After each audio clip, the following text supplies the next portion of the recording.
They say you can't judge a book by its cover, and yet subconsciously we do it all the time.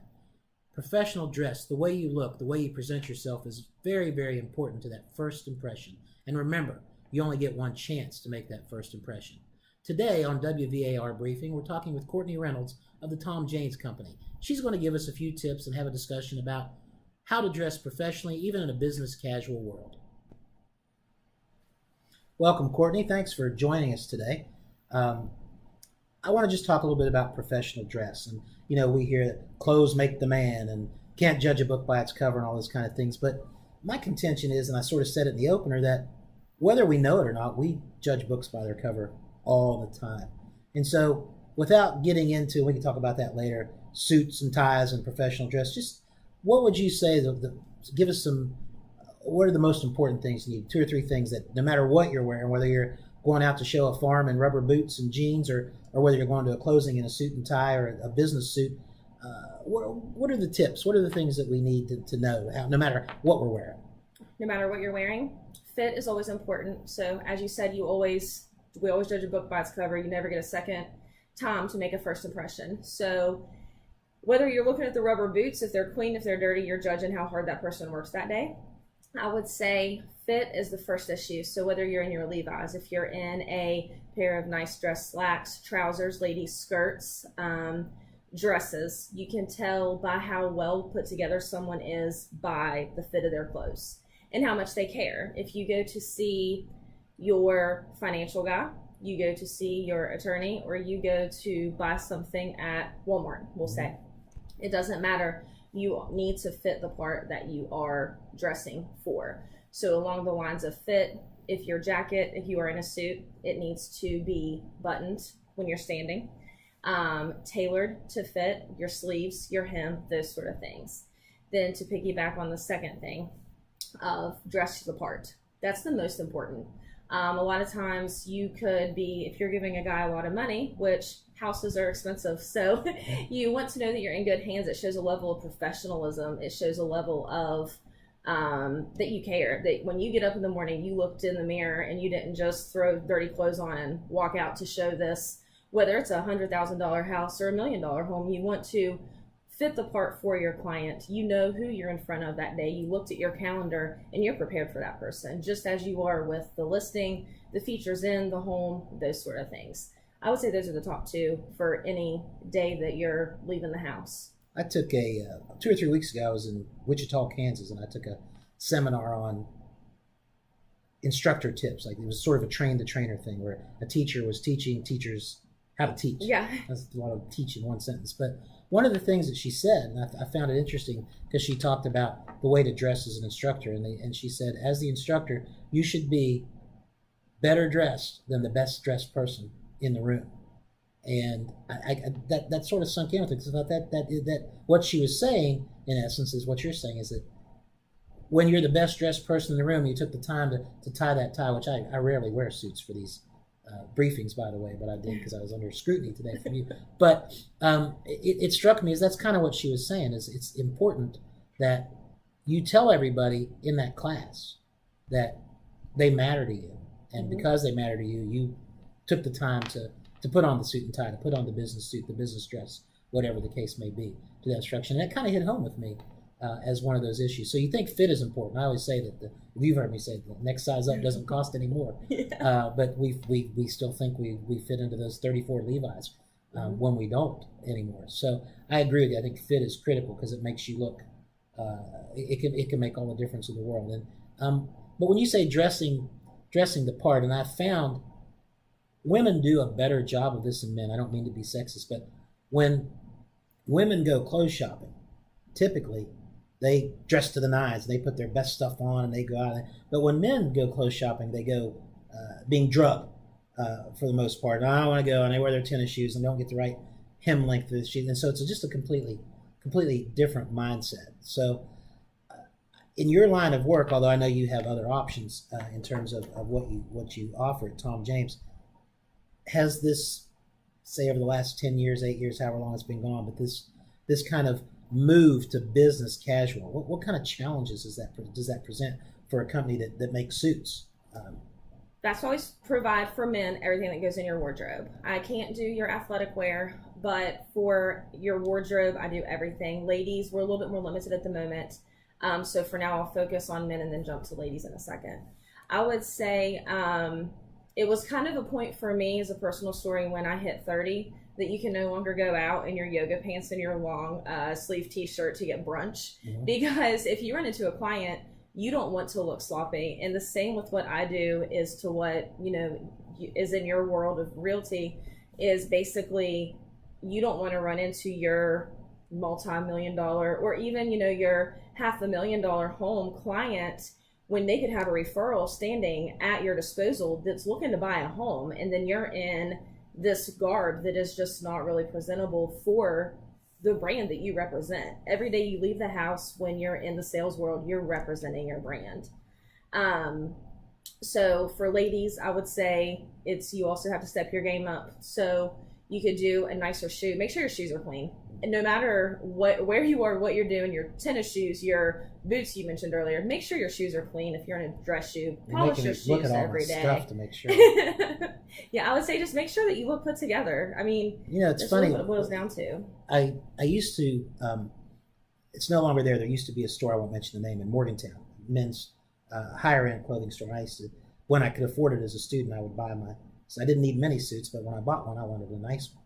And I try to buy them there. And I always found it funny because I would walk in and they would always wait on me. And I'm just like any other student in Morgantown that, are they going to buy it? And I asked him one time, I said, I watch you not wait on people when they come in, and you come and wait on me after I built that rapport up. And I said, why is that? And he said, how do you decide who you're going to wait on or ask for help, and who you're going to wait to see if they ask you and so forth? And he said, I look at their shoes.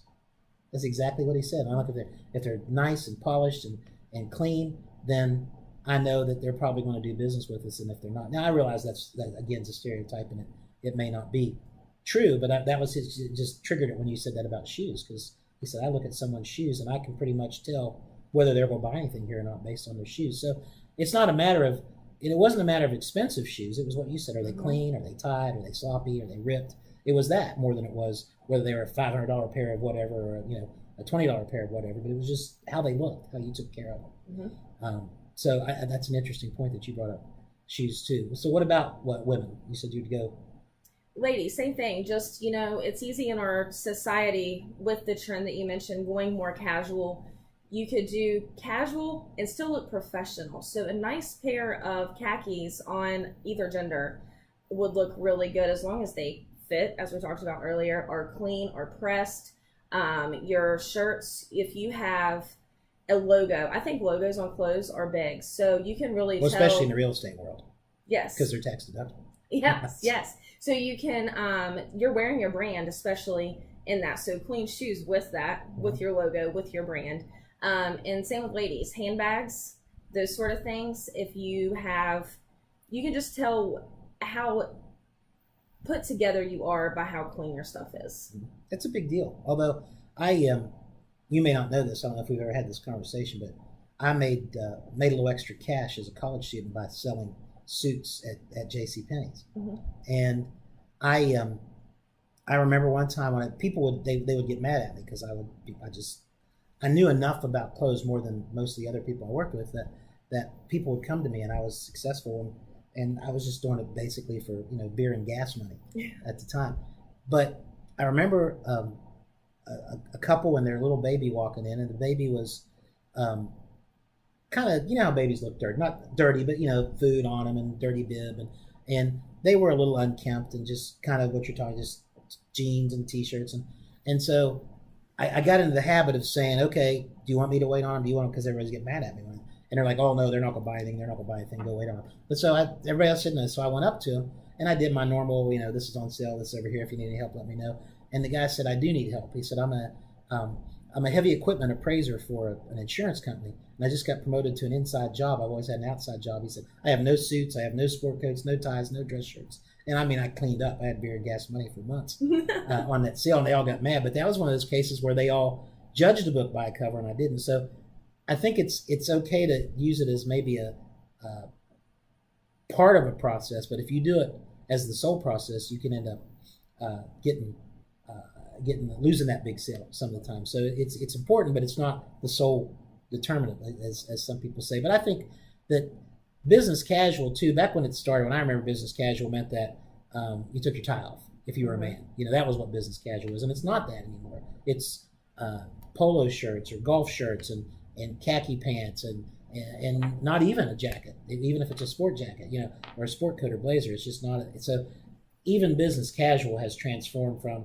I'm going business casual, taking my tie off, to just a whole different world. But real estate agents do. They wear a lot of logos and they wear a lot of branding because that's part of them, and they do need to brand. So I haven't seen one on a suit yet, but there have been several franchises that actually would give top producers and maybe all the people in the company blazers of their color with their logo or crest on the pocket.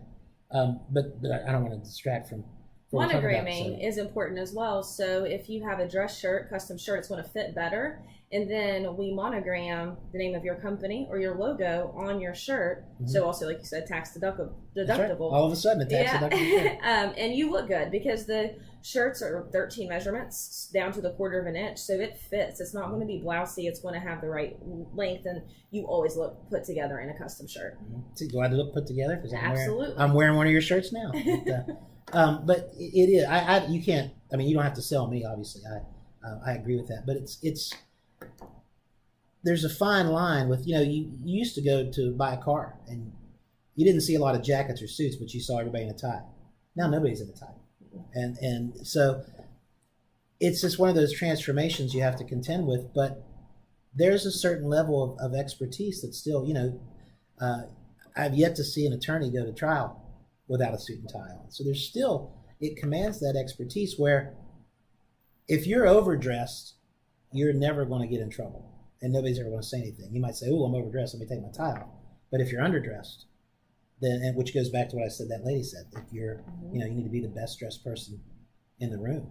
And you can always dress down, but it's hard to dress up when you do that. That's a good point, yeah. So what would be, in the business casual world, I guess, because that's where we are as realtors. What would be some just business casual tips to be prepared for? What if you, if you walk into a meeting and you are underdressed? What do you do? How do you cover that? You can't. I mean, maybe not. I don't know if I have the answer for that one. I would say, be prepared. If you wake up in the morning, we all can be running out the door. We're all guilty of it. You have a day that you oversleep. You have a day that your morning didn't go as planned. And when you walk into the office, everybody can tell. So if you're just prepared with the knowledge of the house as you are with your wardrobe and how you want to represent yourself, I feel that you're put together. So a lot of times denim, as long as if you want to wear denim that day, colored denim, just make sure that your seat isn't droopy in that denim, that your leg isn't extra wide looking, and that you really look your best and you have it paired with a nicer top. Always keep a blazer in your car or on the back of your office door, because if your top client walks in, you don't want to be caught without your best outfit. A referral, I'm in a referral-based business.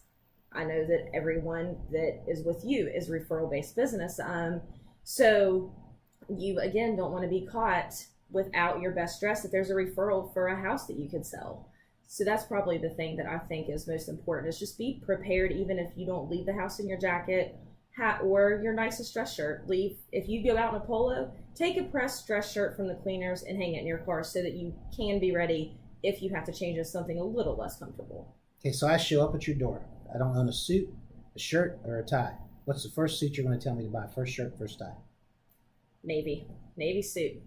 Like this? Just like that. Is that the first suit you've bought? What color shirt? White. White? Red tie? Red Standard. Tie. Mm-hmm. You could go with a gold tie as well, but yes. Would you be okay with that, being from Marshall? Gold tie, blue suit? Not really, but What about, okay, so then I've got that first suit. I've got that first shirt, that first tie. What's the next piece of mine? Because you have to have a wardrobe foundation before you expand. Yes.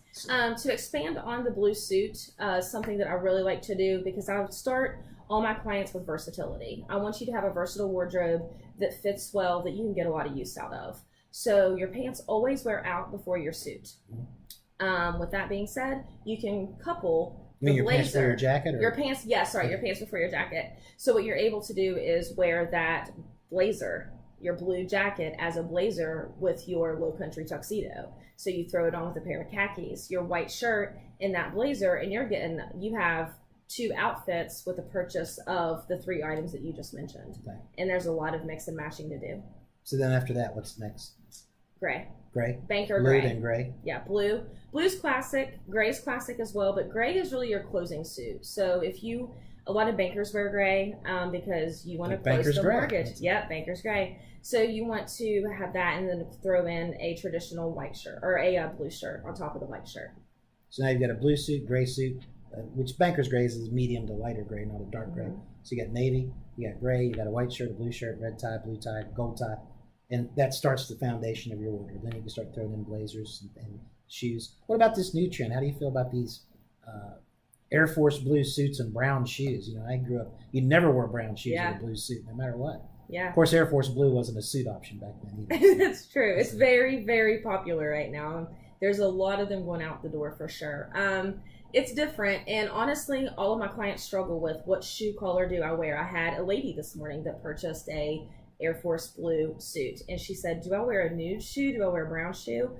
Your options are wide open these days, which is good because you can build a wider variety, because what we just spoke of was a blue suit, a gray suit, khakis, and 2 shirts. How many outfits can you make out of that? Throw in a pair of brown and black shoes and you can really wear that for an entire week. Mm-hmm. And you have an investment as opposed to throwing on just the denim, and it's really not that much more to look really put together and selling more. Back in the my younger days of the polyester world, I remember the big thing was you get a blue suit and it came with 2 pair of pants. One was matched the suit and one was a pattern pair, a herringbone or a houndstooth or something. And then you had a vest, and the vest was reversible, so you could wear it as if the navy blue suit, for example, or you could turn it inside out and wear it to match the pattern pants. So you had a whole week's worth of outfits. So kind of like Granimals, but yeah, I mean, steroids. you could take it, not wear the vest, switch the vest around. You had all kinds of combinations with just 2 pair of pants, 1 vest, and 1 jacket. With that, I think that obviously, I believe that it's important to create that image and dress professionally. But again, dress for the part. You've seen me in jeans and a jacket as much as you have a 3-piece suit. So you have to dress for the part. So if we leave with one final thought for you, what would that thought be? What do you want to tell? What's that one thing you want everybody to know? One thing is the big thing. So we are doing a $150 credit towards a shirt with any purchase with Tom James. The gift card does not expire, but the promotion does end with what we agreed upon. Okay. So realtors only, and we have thought about a list of people. So if anybody's interested, I just need to get their name, and we can really start to roll out and start that custom shirt that I was saying was 13 measurements, white, blue, traditional, however you want to do it. Thanks for joining us for another edition of WVAR Briefing. If you're interested in some Tom James clothing, please contact Courtney at the number below for your special realtor discount she discussed today.